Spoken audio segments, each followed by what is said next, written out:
जी sir, start करने लगी हूँ। बिस्मिल्लाहिर्रहमानिर्रहीम। अस्सलाम वालेकुम। My name is Fatima Shabbir. I am a nutritionist from university of agriculture Faisalabad. Thank you so much doctor Akram for organising this webinar on daily basis. आज का जो मेरा टॉपिक है, मैं बात करूँगी डायबिटीज़ के बारे में कि डायबिटीज़ बेसिकली है मतलब कि कैसी डिजीज़ है, इसके मेन रिस्क फैक्टर क्या हैं, क्या कॉजेज़ हैं और इसके हम डाइट के थ्रू जो है वो कैसे हम इसको मैनेज कर सकते हैं। सबसे पहले अगर हम बात करें तो ये जो डायबिटीज़ है, हाइपरटेंशन है, कैंसर है, कोई भी जितनी भी क्रोनिक डिजीज़ेज़ होती हैं, ये इनके पहले तो ये है कि ये क्रोनिक का मतलब ये होता है कि ये इनके पीछे जो है वो हमारी जो है ये लॉन्ग टर्म कोई जो हिस्ट्री जो है वो लाज़मी होती है, ठीक है? और इनके जो सिम्पटम्स होते हैं वो स्लोली-स्लोली जो है वो होते हैं। लेकिन जो एक्यूट डिजीज़ेज़ होती हैं वो शॉर्ट टर्म होती हैं।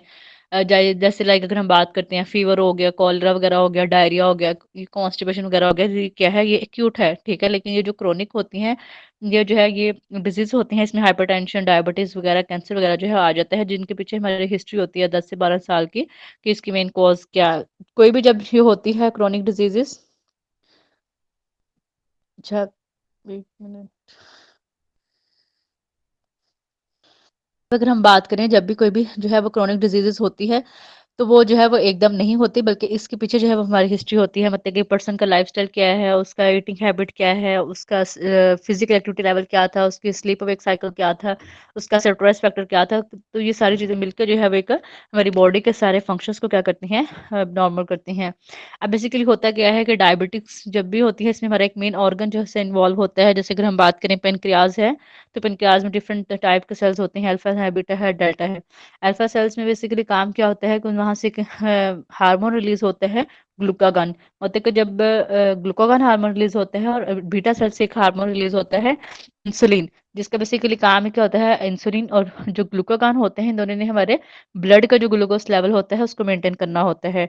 और इसी तरह देखा जाए तो इसमें से एक और जो इसका जो पेनक्रियाज से जो सिक्रेट होते हैं हार्मोन्स होते हैं, उसमें बेसिकली देखा जाए तो इसका एक पार्ट होता है आइलेट ऑफ लंगरहन, जिसे जो वहाँ पे जाते हैं स्पेशलाइज्ड जो क्लस्टर होता है सेल का, जैसे कि अल्फा सेल्स है, बीटा सेल्स है, डेल्टा सेल्स है, तो ये वहाँ से रिलीज होते हैं, क्या करते हैं, हार्मोन्स को रिलीज करते हैं। तो इसी तरह हम बात कर रहे थे कि जो अल्फा सेल्स होता है वहाँ से रिलीज होता है इन ग्लूकागॉन, बीटा सेल से इंसुलिन और डेल्टा से सोमेटोस्टेटिन हार्मोन जो है वो रिलीज होता है। और इन्होंने हमारी बॉडी के फंक्शंस को नॉर्मल करना होता है। अब बेसिकली होता क्या है कि जब भी नॉर्मल पर्सन है, जब भी वो कोई खाना खाएगा तो उसमें बेसिकली होगा क्या, जब भी एक नॉर्मल पर्सन खाना खाएगा, सबसे पहले उसकी डाइजेशन होगी, ऑब्जॉर्प्शन होगी, फिर उसके बाद क्या होगा कि उसके लीवर में जाएगा, लीवर से बाद में जो है वो जो ग्लूकोज वगैरह होता है वो सेल्स में जाएगा, ब्लड में जाएगा, ब्लड के बाद जो है इस तरह जो है वो जहाँ जहाँ बॉडी के सेल्स की रिक्वायरमेंट होती है ग्लूकोज की, वहाँ पे एंटर हो जाएगा। लेकिन वो लोग जिनको डायबिटीज होती है, उन्हें बेसिकली होता क्या है कि उनमें इंसुलिन रेजिस्टेंस हो जाती है। इंसुलिन रेजिस्टेंस मतलब क्या होता है कि सेल जो है वो अपने अंदर ग्लूकोज को अपटेक नहीं करते, अपने अंदर एंटर नहीं होने देते। इंसुलिन रिसेप्टर में प्रॉब्लम आ सकती है या इंसुलिन रेजिस्टेंस हो सकती है। तो बेसिकली बात की जाए तो जो डायबिटीज़ होती है वो 3 तरह की होती है। एक होती है टाइप 1, एक होती है टाइप 2, एक होती है गेस्टेशनल डायबिटीज़। जो टाइप 1 डायबिटीज़ होती है उसमें एक मेन हमारा हार्मोन जो है वो उन बच्चों को होती होती है जिनको जेनेटिकली होती है डायबिटीज़, जुवेनाइलिस को भी कहा जाता है। इन बच्चों के अंदर क्या होता है कि जैसे वो पैदा होते हैं उनके स्टार्टिंग डे से ही क्या होता है कि उनके अंदर जो है वो इंसुलिन जो है वो टोटली जो है वो प्रोड्यूस्ड ही नहीं होती, बिल्कुल इंसुलिन प्रोड्यूस नहीं होती। तो उन बच्चे जो है वो जो जिनको टाइप 1 डायबिटीज़ होती है वो फर्स्ट डे 1 से ही क्या करते हैं, वो जिनको टाइप 1 डायबिटीज़ होती है बच्चों को, वो डे 1 से ही क्या करते हैं, वो इंसुलिन पे ही डिपेंड करते हैं। उन्हें पता है कि उनको बाहर से एक्सटर्नल सोर्स से जो है वो इंसुलिन लेनी पड़ती है। तो इसी तरह अगर हम बात करें जो टाइप 2 डायबिटीज़ होती है, वो होती है हमारे ये लाइफ़स्टाइल की वजह से है, अनहेल्थी लाइफ़स्टाइल वगैरह हो गया या वॉक वगैरह ना करने की वजह से हो गया, या कोई डिज़ीज़ फैक्टर हो गया जिसकी वजह से जो है, या किसी को अगर पैनक्रियाटाइटिस पहले रहा है या किसी ने पैनक्रियाज़ अपना रिमूव किया हुआ है सर्जिकली तौर पे, तो उनको जो है वो ये जो है टाइप 2 डायबिटीज़ जो है वो हो सकती है। नाइन ओबेसिटी जैसे हो जाती है उस आगे से फर्दर जो है वो उनको टाइप 2 डायबिटीज़ हो सकती है। पुअर डाइट की वजह से, स्ट्रेस फैक्टर की वजह से, या बहुत ज़्यादा लोग जो कि हाई फैट डाइट का इंटेक करते हैं, सैचुरेटेड फैट ज़्यादा लेते हैं, ट्रांस फैट ज़्यादा लेते हैं, पॉली अनसैचुरेटेड फैट कम लेते हैं, या वो बहुत ज़्यादा वो लोग जो कि बहुत ज़्यादा कम एक्सरसाइज वगैरह करते हैं, उनको टाइप 2 डायबिटीज़ के चांसेस जो हैं वो ज़्यादा होते हैं। या वो लोग जो कि वॉक वगैरह बिल्कुल नहीं करते। टाइप 2 डायबिटीज़ ऐसी होती है जिसमें इंसुलिन तो प्रोड्यूस्ड हो रही होती है, लेकिन इतनी नहीं प्रोड्यूस्ड हो रही होती है जितनी बॉडी की रिक्वायरमेंट होती है, इतनी सफिशिएंट नहीं होती। तो टाइप 2 डायबिटीज़ को हम जो है वो मेंटेन कर सकते हैं अपने लाइफस्टाइल के थ्रू। अगर कोई पर्सन जो है वो अपना अगर ओबेसिटी है, अगर वो वेट को लूज करते हैं या हेल्थी लाइफस्टाइल को अपनाते हैं या एक्सरसाइज वगैरह करते हैं, अपने रेगुलर बेसिस पे अपने ग्लूकोज को मॉनिटर करते हैं, तो उसके अंदर जो है वो टाइप 2 डायबिटीज़ के चांसेस कम हो जाते हैं। इसी तरह देखा जाए वो लोग जिन जो कि ज़्यादा ओल्ड एज में होते हैं, उनके अंदर टाइप 2 डायबिटीज़ के चांसेस ज़्यादा हो जाते हैं, या वो लोग जिनके अंदर टेस्टोस्टेरोन मैन जिनके अंदर टेस्टोस्टेरोन हार्मोन का लेवल जो है वो कम होता है, तो उनके अंदर टाइप 2 डायबिटीज़ के चांसेस बढ़ जाते हैं। इसी तरह अगर हम बात करते हैं गेस्टेशनल डायबिटीज़ बेसिकली होता क्या है कि ड्यूरिंग प्रेगनेंसी जो ब्लड का ग्लूकोज लेवल नॉर्मल होता है, उसको गेस्टेशनल डायबिटीज़ कहा जाता है। तो इसमें बेसिकली होता क्या है कि ड्यूरिंग प्रेगनेंसी जो है वो काफ़ी सारे हार्मोन्स जो है हमारे में बैलेंस हो गए होते हैं, जैसे प्रोजेस्टेरोन है, एस्ट्रोजन वगैरह, बाकी डिफरेंट हार्मोन्स पे भी इफेक्ट आते हैं। जैसे कि अगर हम बात करें तो इंसुलिन भी एक हमारा हार्मोन ही है। बेसिकली जितने भी हार्मोन्स होते हैं वो प्रोटीन इन नेचर होते हैं, अमीनो एसिड से बने होते हैं। तो इसी तरह क्या होता है कि ड्यूरिंग प्रेगनेंसी जिन वुमेन्स का क्या होता है कि हार्मोन्स जो है वो इम्बैलेंस हो जाते हैं। उनको टाइप जो गेस्टेशनल डायबिटीज़ होती है, और ये गेस्टेशनल डायबिटीज़ आफ्टर प्रेगनेंसी जो है वो ठीक हो जाती है, ग्लूकोज का लेवल जो है वो नॉर्मल हो जाता है। लेकिन अगर ड्यूरिंग प्रेगनेंसी जो है वो मदर जो है वो अपने ग्लूकोज को जो है वो डायबिटीज़ को जो है वो मेंटेन नहीं करती, तो इससे जो है वो फिटनेस पे बड़ा बैड इंपैक्ट पड़ सकता है। ये हो सकता है कि बच्चे को जो है वो प्रॉपर ग्रोथ नहीं होगी, बच्चे का जो है वो प्रॉपर वेट नहीं होगा, उसको कोई कंजेनिटल हार्ट डिफेक्ट भी हो सकता है, कोई सेंट्रल नर्वस सिस्टम एबनॉर्मलिटीज भी हो सकती है, कोई इसको स्केलेटल मसल्स मेल फॉर्मेशन भी हो सकती है। अगर मदर जो है वो अपनी ड्यूरिंग प्रेगनेंसी ग्लूकोज को मेंटेन नहीं करती, तो प्रीमेच्योर बेबी भी हो सकता है, इवन के बेबी जो है वो मिसकैरेज वगैरह भी हो सकता है। तो अगर ड्यूरिंग प्रेगनेंसी अगर मदर ही अपना जो है वो ग्लूकोज के लेवल को मेंटेन नहीं करती, तो उसको भी प्रॉब्लम हो सकते हैं। अगर हम बात करते हैं कि जिन पर्सन को डायबिटीज होती है उसके मेन सिम्टम्स क्या हैं, बहुत ज़्यादा कॉमन जो मेन सिम्टम्स होते हैं वो 3 तरह के हैं: पॉलीडिप्सिया, पॉलीफिजिया, पॉलीगिरिया। बहुत ज़्यादा प्यास लगना, बहुत ज़्यादा भूख लगना, या बहुत ज़्यादा यूरिनेशन होना, तो ये बहुत ज़्यादा कॉमन जो है वो सिम्टम्स होते हैं डायबिटीज़ के। देखा जाए तो जो टाइप 1 डायबिटीज़ होती है उसमें सिम्पटम तो जल्दी अपीयर हो जाते हैं, लेकिन टाइप 2 डायबिटीज़ में सिम्पटम जो है वो थोड़ा लेट अपीयर होते हैं। इसमें बेसिकली होता क्या है कि हेडेक होता है, फटीग होता है। वो जिन लोगों को अक्सर देखा जाए जिनको शुगर होती है, उनके हाथ पैरों वगैरह पे से जब भी कोई उनके पाँव वगैरह पे जो है वो कट लगता है, तो मैं बस 5 मिनट बात करती हूँ। जिन लोगों को जो है वो कट लगता है हाथ पैरों वगैरह पे, तो वो जब उनका जल्दी जो है वो ज़ख्म जो है वो ठीक नहीं होता, जिनको डायबिटीज़ होती है। तो ये जो है इसके बहुत ज़्यादा कॉमन सिम्पटम्स होते हैं। नॉर्मल तौर पे तो ये है कि अगर जब भी कोई जो है वो डायबिटीज़ जो है वो किसी पर्सन को अगर स्टार्ट में हो गई है, तो उसको चाहिए कि वो स्टार्टिंग में ही जो है अपने ब्लड ग्लूकोज के लेवल को मेंटेन कर ले। हाजरा को कॉल कर लो। नॉर्मल तौर पे तो ये है कि जब भी जो है वो क्या करे कि जब भी स्टार्टिंग में ही हमें क्या करना चाहिए कि ग्लूकोज के लेवल को जो है वो मेंटेन कर लेना चाहिए, डायबिटीज़ को कंट्रोल कर लेना चाहिए। लेकिन यहाँ पे जो है वो ये आता है कि अगर वो लोग जो कि स्टार्टिंग डे से ही क्या करते हैं अपने ग्लूकोज के लेवल को मेंटेन नहीं करते, तो उनको फर्दर बहुत सारी कॉम्प्लिकेशन को फेस करना पड़ता है। जैसे इसमें आ जाता है कि नेफ्रोपैथी आ जाता है, रेटिनोपैथी आ जाता है, और भी काफ़ी सारे आ जाते हैं। जिस तरह देखा जाए तो ड्यूरिंग जिन लोगों को डायबिटीज़ होती है, अगर उनको जो है वो ब्लड ग्लूकोज लेवल नॉर्मल ना होने की वजह से उनकी जो रेटिना जो आई का मेन पार्ट होता है, उसकी ब्लड वेसल्स जो है वो डैमेज हो सकती है, जिसकी वजह से जो है वो पर्सन को जो है वो ब्लरी विजन जो है वो प्रॉपर तरीके से जो है वो नजर नहीं आता। तो ये एक किस्म डायबिटीज की जो है वो रीजन हो सकती है। इसी तरह देखा जाए तो ब्लड ग्लूकोज लेवल ना मेंटेन होने की वजह से क्या होता है कि स्किन के ऊपर रैशेज भी कुछ लोगों को पड़ना स्टार्ट हो जाते हैं ड्यूरिंग डायबिटिक। जैसे अक्सर देखा हो पोम वगैरह पे, तो उसको इस कंडीशन को जो है वो डायबिटिक डर्माड्रोम्स कहा जाता है।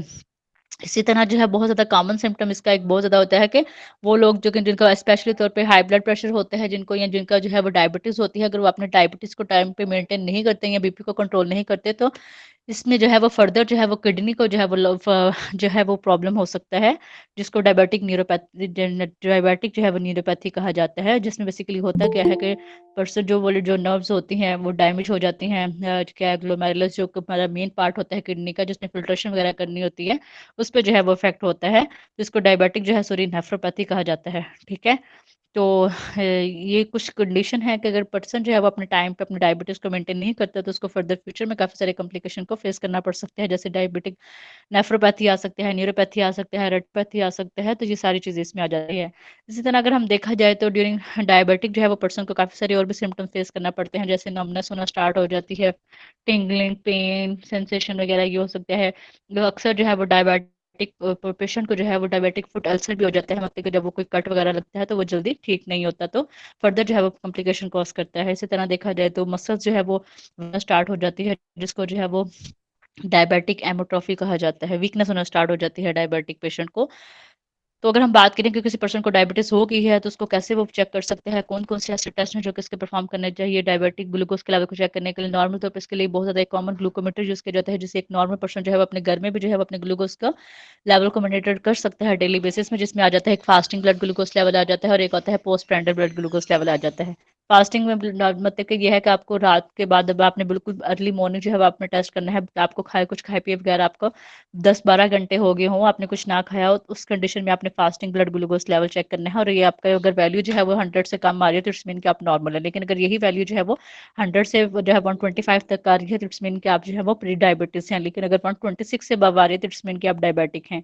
इसी तरह इसके लिए बहुत ज़्यादा कॉमन टेस्ट होता है जिसको जो कहा जाता है post prandial glucose test. Post prandial glucose test में बेसिकली होता है क्या है कि आपने खाने के 2 घंटे के बाद टेस्ट करना होता है, जिसमें आपका नॉर्मल जो ब्लड का ग्लूकोज लेवल होना चाहिए वो होना चाहिए जिसमें आपका जो वो होना चाहिए लो 140 और मिलीग्राम पर डेसीलीटर होना चाहिए।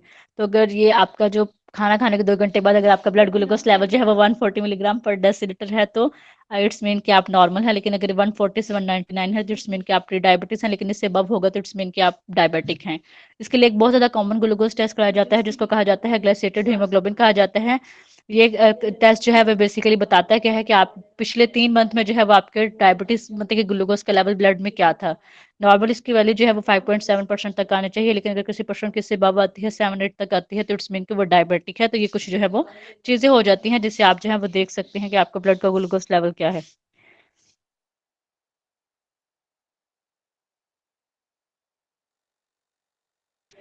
इसके अलावा अगर हम देखा जाए तो डायबिटीज जो है मुस्कान किधर गई है, डायबिटीज को हम जो है वो कैसे मेंटेन कर सकते हैं, इसकी दो तरह का हम इसको मैनेज कर सकते हैं। एक सबसे पहले तो ये है कि कोई भी क्रोनिक डिजीज है, डायबिटीज है, हाइपरटेंशन है, कोई भी डिजीज है, ये ऐसे जो है वो अकेले मेडिसिन से हम इसको मेंटेन नहीं कर सकते। जब तक हमारा लाइफस्टाइल जो है वो बेटर नहीं होता तब तक जो है ये डिजीजेस जो है वो मेंटेन नहीं कर सकती। इस लाइफस्टाइल में अगर देखा जाए तो हेल्थी लाइफस्टाइल का जो है मेंटेन किया जाए और क्या किया जाए, प्रॉपर जो है वो अपना फिजिकल एक्टिविटी लेवल को लाजमी ऐड किया जाए।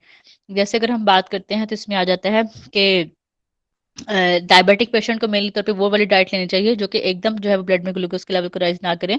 नॉर्मल हम बात करें डायबिटिक पेशेंट को वो वाले फूड का इंटेक करना चाहिए जिनका ग्लाइसेमिक इंडेक्स जो है वो 55% से कम होना चाहिए, मतलब कि जो कि स्लोली स्लोली जो है वो उनकी जो है वो स्टमक से जो है वो एम्पटिंग हो और ऐसा ऐसा जो है वो ब्लड में ग्लूकोज के लेवल को एंटर करे, वो वाले डायबिटिक पेशेंट को जो है वो फूड का इंटेक करना चाहिए। इसके अलावा अगर हम देखा जाए तो इसको हम प्रॉपर डाइट से मैनेज कर सकते हैं, एक्सरसाइज से मैनेज कर सकते हैं। एक्सरसाइज अगर फॉर एग्जांपल अगर किसी पर्सन का जो है वो वेट ज़्यादा है तो वो उसको अपने एक्सरसाइज से या वॉक से अपने वेट को कम करे, अपने हेल्थी लाइफस्टाइल से या करे, ठीक है। बेसिकली एक्सरसाइज से होता क्या है कि हमारे हार्मोन्स जो है वो बैलेंस होते हैं और हमारा जो है वो प्रॉपर जो है वो मसल्स वगैरह की जो है वो सर्कुलेशन वगैरह होती है। इसके अलावा अगर हम देखा जाए तो डायबिटिक पेशेंट इसके अलावा अगर देखा जाए तो डायबिटिक पेशेंट को जो है वो कभी भी खा एक टाइम पे जो है वो लार्ज मील का इंटेक नहीं करना चाहिए, ज़्यादा जो है वो ज़्यादा मील का नहीं इंटेक करना चाहिए। और डायबिटिक पेशेंट को चाहिए कि कभी भी जो है वो खाने के साथ जो है वो स्वीट डिश का तो इंटेक ना किया जाए। जैसे अक्सर ट्रेंड होता है कि खाने के फौरन साथ जो है वो चाय का इंटेक किया जाता है, तो इस चीज़ से अवॉइड करना चाहिए। डायबिटिक पेशेंट को चाहिए कि हमेशा जो है वो पहले तो यह है कि अपना आइडियल बॉडी वेट को मेंटेन करे जितना उसका आइडियल बॉडी वेट बनता है। इसके अलावा देखा जाए तो उसके बाद जो है उसको स्मॉल मील जो है वो लेना चाहिए। अपने मील जो है वो उनकी मील स्पेसिंग मील टाइमिंग का जो है वो लाजमी ख्याल रखा जाए। इसके अलावा अगर देखा जाए तो जितनी भी जो है अगर हम बात करें तो इसमें आ जाता है कि डायबिटिक पेशेंट की जैसे हम बात करे थे खाने के साथ कभी भी चाय नहीं लेनी चाहिए, वैसे भी नॉर्मल पर्सन को भी लेनी नहीं चाहिए क्योंकि चाय के अंदर एक मेन कंपाउंड होता है टैनिन, जो कि बेसिकली करता है क्या है कि हमारे फूड के अंदर जो मेन न्यूट्रिएंट होते हैं उनको जो है वो ब्लॉक कर देते हैं, आयरन वगैरह को, तो वो डेफिशिएंसी हो सकती है। इसी तरह अगर हम देखा जाए तो डायबिटिक पेशेंट जो होते हैं उनको जो है वो कभी भी जो है वो फ्रूट जूसेस का इंटेक नहीं करना चाहिए क्योंकि जब हम जूस बनाते हैं तो उसका पीछे फाइबर जो है वो रह जाता है और जूस जो है वो सिर्फ शुगर रह जाती है, और जो फ्रूट होता है उसमें एक जो मेन शुगर होती है वो फ्रुक्टोज होती है जो कि एकदम ब्लड में ग्लूकोज के लेवल को स्पाइक करती है। तो डायबिटिक पेशेंट को कभी भी जो है वो फ्रूट जूसेस का इंटेक नहीं करना चाहिए, इवन कि मिल्क शेक वगैरह का भी इंटेक नहीं करना चाहिए क्योंकि मिल्क के अंदर एक मेन कंपाउंड होता है लैक्टोज और फ्रूट के अंदर एक मेन कंपाउंड होता है फ्रुक्टोज, जो जब वो कंबाइन होते हैं तो वो एकदम ब्लड के ग्लूकोज के लेवल को स्पाइक करते हैं। तो डायबिटिक पेशेंट को चाहिए कि वो फ्रूट का इंटेक करे, वैसे खाए, रॉ फॉर्म में खाए। जैसे अगर हम बात करते हैं एप्पल है, एप्पल के अगर जो मेन उसका जो पील होता है उसमें इंसुलिन फाइबर, उसमें सॉल्युबल फाइबर भी होता है और इसमें इनसॉल्युबल फाइबर भी होता है, जो कि हमारे ब्लड में एकदम ग्लूकोज के लेवल को स्पाइक नहीं करता। तो ये डायबिटिक पेशेंट को जो है ये चीज़ें लाजमी जो है वो अपने जो है वो ऐड करनी चाहिए। जैसे अगर हम बात करें बार्ले जो है वो डायबिटिक पेशेंट को अपनी डाइट के अंदर लाजमी ऐड करना चाहिए। जैसे अगर हम बात करें उसमें आ जाता है बार्ले में जौ का दलिया आ जाता है, या जौ की रोटी जो है वो उसका ग्लाइसेमिक इंडेक्स जो है वो 55% से कम होता है, वो एकदम ब्लड में ग्लूकोज के लेवल को स्पाइक नहीं करती। तो डायबिटिक पेशेंट को चाहिए कि स्पेशली तौर पर जब भी उसने रोटी का इंटेक करना है वो मल्टीग्रेन जो है वो उसका इंटेक करे। मिक्स आटे की रोटी, जैसे 55% अगर उसने जो ले लिया, 25% गंदम ले लिया, 25% जो है वो चने का आटा वगैरह लेकर उसका मिक्स कर दे, तो वो एकदम जो है वो ब्लड में ग्लूकोज के लेवल को स्पाइक नहीं करती। इसी तरह डायबिटिक पेशेंट को चाहिए कि वो लाजमी जो है वो अपनी रोटी के अंदर कुछ सीड्स हर्ब्स वगैरह का लाजमी ऐड करे। जैसे अगर हम बात करें मेथी दाना जो है वो इंसुलिन रेजिस्टेंस को कम करती है, इंसुलिन सेंसिटिविटी को बढ़ाती है। इसी तरह अगर हम बात करें मेथी दाना डायबिटिक पेशेंट के लिए बहुत अच्छा है। इसी तरह देखा जाए तो ये जो दालचीनी है ये भी डायबिटिक पेशेंट के लिए बहुत अच्छी है। सौंफ वगैरह जो है वो डायबिटिक पेशेंट के लिए जो है वो बहुत अच्छी है। तो ये सीड्स हर्ब्स वगैरह को जो है वो इसमें लाजमी ऐड करना चाहिए। स्पेशली अगर हम देखा जाए ओमेगा 3 जितने भी ये फ्लैक्स सीड है, सीसम सीड है, सनफ्लावर सीड है, पंपकिन सीड है, ये डायबिटिक पेशेंट क्या बल्कि जो हाइपरटेंसिव है उसके लिए भी बहुत अच्छे हैं, क्योंकि इनके अंदर एक मेन कंपाउंड होता है ओमेगा 3 ओमेगा 6 फैटी एसिड, जो कि हमारी बॉडी के अंदर इन्फ्लेमेशन वगैरह को जो है वो कम करता है। तो डायबिटिक पेशेंट को जो है ये भिंडी जो है वो डायबिटिक पेशेंट के लिए बहुत अच्छी है। इनके भिंडी का जो ऊपर जो एक झिल्ली टाइप होता है व्हाइट कलर का, वो क्या करती है कि वो ब्लड के ग्लूकोज के लेवल को मेंटेन करती है। इसके अलावा अगर हम देखा जाए तो करेले जो है वो भी डायबिटिक पेशेंट के लिए, जिसको बीटर गॉट कहा जाता है, वो भी डायबिटिक पेशेंट के लिए बहुत अच्छा है। क्योंकि ये जितनी भी ये जो करेला है इसके अंदर एक जो है वो डोजेज होता है प्लांट, इसमें इंसुलिन होता है, जो कि क्या करता है हमारे ब्लड के ग्लूकोज के लेवल को जो है वो मेंटेन करता है। तो ये जो है वो डायबिटिक पेशेंट के लिए एक अच्छा बन सकता है। इसके अलावा करेला को इसको ड्राई करके उसका पाउडर जो है वो भी डायबिटिक पेशेंट जो है वो अपनी डाइट के अंदर ऐड कर सकते हैं। इस तरह जो मेथी दाना है उसके डिफरेंट फॉर्म में ऐड कर सकते हैं। उसके सीड्स जो है उनको पानी के अंदर भिगो के सुबह अर्ली मॉर्निंग उसका वाटर भी इंटेक किया जा सकता है, या उसका पाउडर बना के उसको जो है वो चटनी वगैरह भी बनाई जा सकती है, या उसको किसी सैलड वगैरह के ऊपर जो है ऐड करके भी लिया जा सकते हैं, या ड्राई फार्म में भी ले सकते हैं। इसके अलावा जामुन जो है वो डायबिटिक पेशेंट्स को ब्लैकबेरी कहा जाता है, वो भी डायबिटिक पेशेंट के लिए बहुत अच्छा है। इसमें एक मेन कंपाउंड होता है ग्लूकोसाइड, जो कि क्या करता है, जो कि स्टार्च की जो कन्वर्जन होती है शुगर में उसको प्रिवेंट करता है। इसके अलावा गार्लिक जो है, इवन का हम देखा जाए ना, जो हमारा इंसुलिन होता है उसका जो ब्रेन रिसेप्टर वगैरह होता है वहाँ पे उसमें ना इंसुलिन को बनाने के लिए जो है हमारा एक मिनरल चाहिए होता है जिसको कहा जाता है क्रोमियम, और जिंक चाहिए होता है। तो गार्लिक के अंदर पोटेशियम जिंक वगैरह होता है, जो कि क्या करते हैं, जिंक सल्फर वगैरह होता है, जो कि कंपोनेंट है इंसुलिन का। तो ये लाजमी जो है वो गार्लिक डायबिटिक पेशेंट को लाजमी ऐड करनी चाहिए अपनी डाइट के अंदर। इसके अलावा देखा जाए तो ये फ्लैक्स सीड वगैरह होते हैं, उनको लाजमी ऐड करना चाहिए, जो कि बेसिकली ओमेगा 3 फैटी एसिड का तो सोर्स है ही, लेकिन इसके साथ साथ वो क्या करते हैं कि हमारे जो सेल मेम्ब्रेन वगैरह होती हैं, जो सेंसिटिविटी होती है उनकी मेंटेन करते हैं, और ग्लूकोज के अपटेक को जो है वो सेल के अंदर इंक्रीज करते हैं। इसके अलावा अगर देखा जाए तो सॉल्युबल फाइबर होता है एप्पल वगैरह के अंदर, जितनी भी ये किडनी बीन्स हैं, राजमा है, ओटमील है, सोयाबीन है, ये डायबिटिक पेशेंट को जो है डायबिटीज को जो है वो मेंटेन करती हैं। बेसिकली इनके अंदर होता है क्या है कि इनकी अब्जॉर्प्शन जो है वो स्लोली स्लोली जो है होती है, और एकदम जो है वो ब्लड में ग्लूकोज के लेवल को स्पाइक नहीं करती। इसके अलावा ये जो बैड कोलेस्ट्रॉल होता है हमारा उसको जो है वो कंट्रोल करती है। इसके अलावा देखा जाए तो जितनी भी सिनेमम वगैरह है वो भी डायबिटिक पेशेंट के लिए अच्छा है। डायबिटिक पेशेंट को चाहिए कि वो वाली डाइट कैन टेक करें जो कोई एंटीऑक्सीडेंट रिच होती हैं, लाइक आंवला वगैरह हो गया, वो भी डायबिटिक पेशेंट के लिए अच्छा है। इसके अलावा गावा, पियर जो है, पपाया वगैरह जो है, ये ग्रीन ब्लैक टी वगैरह जो है, इनके अंदर एक मेन कंपाउंड होता है ग्रीन टी के अंदर कैटेचिन होता है, और ब्लैक टी के अंदर थियाफ्लिन होता है, जो कि डायबिटीज को जो है वो क्या करता है, मेंटेन करता है। ठीक है। इसके अलावा अगर हम देखा जाए तो डायबिटिक पेशेंट के अकॉर्डिंग अगर हम देखा जाए तो डायबिटिक पेशेंट जो है वो ग्रेप फ्रूट वगैरह का भी इंटेक कर सकते हैं, लेकिन जूस नहीं उसका इंटेक करना। इसके अलावा देखा जाए तो ग्रेप फ्रूट जो होता है, ये क्या हो गया, इसके अलावा अगर देखा जाए तो ये जो ग्रेप फ्रूट होता है इसके अंदर विटामिन सी तो होते हैं, लेकिन ये इसके अंदर एंथोसायनिन होते हैं, प्रो एंथोसायनिन होते हैं। इसके अलावा जिसमें फ्लेवोनाइड्स होते हैं, पोलिफिनॉल्स वगैरह होते हैं, जो कि क्या करते हैं डायबिटीज को जो है वो मेंटेन करते हैं। इसके अलावा इसमें एक मेन कंपाउंड होता है नरिंजरिन होता है, जो कि मेन फ्लेवोनाइड है, जो कि क्या करता है इंसुलिन की सेंसिटिविटी जो होती है उसको जो है वो इम्प्रूव करता है। इसके अलावा अगर देखा जाए तो कीवी जो है वो भी डायबिटिक पेशेंट को जो है वो ग्लूकोज के लेवल को मेंटेन करती है। इसके अलावा चेरी जो है उसका ग्लाइसेमिक इंडेक्स जो है वो 20 से कम होता है, वो भी डायबिटिक के लिए अच्छी होती है। चेरीज़ के अकॉर्डिंग देखा जाए इसमें विटामिन सी होता है, एंटीऑक्सीडेंट होते हैं, आयरन होता है, बीटा कैरोटीन होता है, पोटेशियम होता है, फोलेट होता है, मैग्नीशियम होता है, फाइबर होता है, जो कि डायबिटीज़ को मेंटेन करते हैं। इसके अलावा गावा जो है वो भी बहुत अच्छा है, डायबिटीज़ को तो मेंटेन करता है, लेकिन इसके साथ-साथ कॉन्स्टिपेशन को भी जो है वो जो प्रिवेंट करता है। उसके अलावा इसमें विटामिन ए होता है, विटामिन सी होता है, फाइबर होता है, तो ये जो है उसमें आ जाएगा। इसके अलावा अगर देखा जाए तो एवोकाडो जो है वो भी एक अच्छा सोर्स है डायबिटिक पेशेंट के लिए। इसमें हेल्थी फैट होता है, पोटेशियम होता है। इसके अलावा जो ये है हमारी बॉडी से जो बैड कोलेस्ट्रॉल, जो ट्राइग्लिसराइड वगैरह होते हैं उसको जो है वो रिमूव करता है। इसके अलावा अगर देखा जाए तो पपाया जो है वो भी एक अच्छा सोर्स है, विटामिन मिनरल से रिच होता है। इसके अलावा अगर देखा जाए पोमेग्रेनेट जो है वो भी एक अच्छा सोर्स है। इसके अलावा अगर हम देखा जाए तो इसमें डायबिटिक पेशेंट को जो है वो किन किन चीज़ों से अवॉइड करना चाहिए। एक तो सॉल्ट जो है, एक्सेस सॉल्ट से अवॉइड करना चाहिए। जितनी भी कार्बोनेटेड ड्रिंक्स वगैरह होती हैं उनसे अवॉइड करना चाहिए, क्योंकि जितनी भी ये अगर देखा जाए ना, जितनी भी हमारी वेजेस वगैरह होती हैं उनके अंदर ऑलरेडी जो है नेचुरली सॉल्ट प्रेजेंट होते हैं, हमें बाहर से ऐड करने की जरूरत नहीं होती। जितनी मेरी बॉडी की रिक्वायरमेंट होती है उतना पूरा हो जाता है।